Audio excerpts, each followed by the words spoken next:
In my opinion, Mighty Morphin Power Rangers still, to this day, has the best selection of weapons out of all Power Ranger teams. From the Sword of Darkness and the Dragon Dagger, to Saber and the Blade Blasters.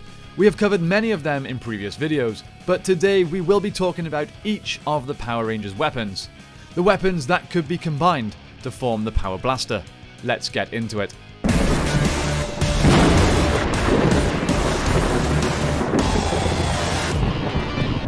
We will start with what I consider to be the most popular and well-known weapon, the Power Sword. This weapon was wielded by the first Red Ranger, Jason Lee Scott, and later by his successor, Rocky DeSantos. When used as part of the Power Blaster, it is placed on top, the blade pointing towards the barrel. Zordon stated that this is the key to all the weapon's powers. It is also the only weapon that does not have a secondary function. It can use a devastating slash of energy when the Red Ranger runs two of his fingers on his sword and sends it at his opponent. The sword was also wielded by Tommy during the Thunder Slinger mission. Jason does not give his weapon an alternate name as the others do in the episode Different Drum. Next, let's look at the Power Daggers. These were used by the yellow Mighty Morphin Power Ranger, first Trini Kwan and then by her replacement Aisha Campbell. These daggers are effective not only as close-range weapons, but can also be used as projectile weapons. When used as part of the Power Blaster, it forms the outer laser barrels. The daggers can also generate an energy double slash. Trini once called her weapons the Dino Daggers.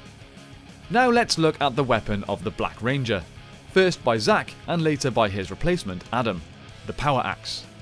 The axe can of course be used for close-range blunt damage.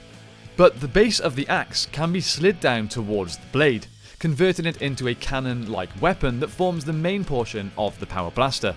Zack can also of course use it as a cannon by itself. It doesn't have to be part of the Power Blaster to be a projectile weapon. Zack once named his weapon the Cosmic Cannon. Now what about the weapon of the one and only Mighty Morphin Blue Ranger, Billy Cranston? A double-bladed lance that is close in height to the Blue Ranger himself. It can split into a pair of trident-like side blades, the size of roughly a screamer sticks.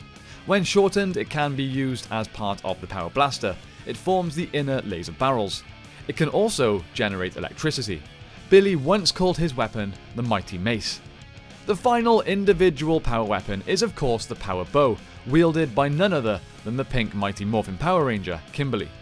Interestingly enough, although Kimberly does eventually get replaced by Kat, she was never actually shown using the weapon, so this weapon is exclusive to Kimberly.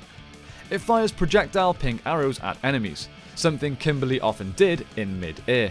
The arrows themselves appear to be explosive on impact.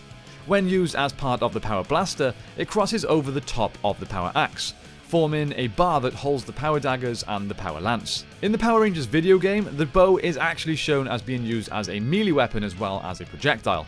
It can also be transformed into a harp. Kimberly once called her weapon the Battle Bow.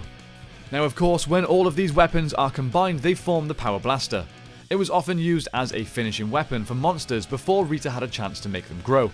The Power Blaster was formed by placing the Power Bow horizontally within the lock-in mechanism of the Power Axe when in cannon mode, with the Power Daggers and separated Power Lance Mace connecting to the lengths of the bow, with the handles facing forward acting as additional barrels to the cannon.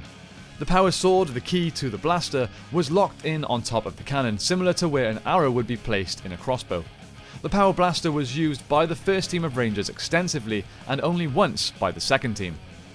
As I said at the start, there are of course other iconic Mighty Morphin Power Rangers weapons, such as the Dragon Dagger and Saber, amongst many others.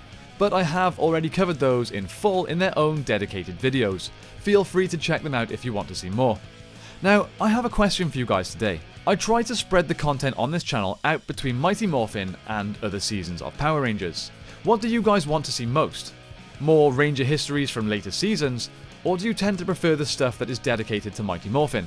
It obviously goes without saying that the Mighty Morphin stuff gets the most views, but that's not necessarily what's important to me. I want to know what you guys enjoy the most.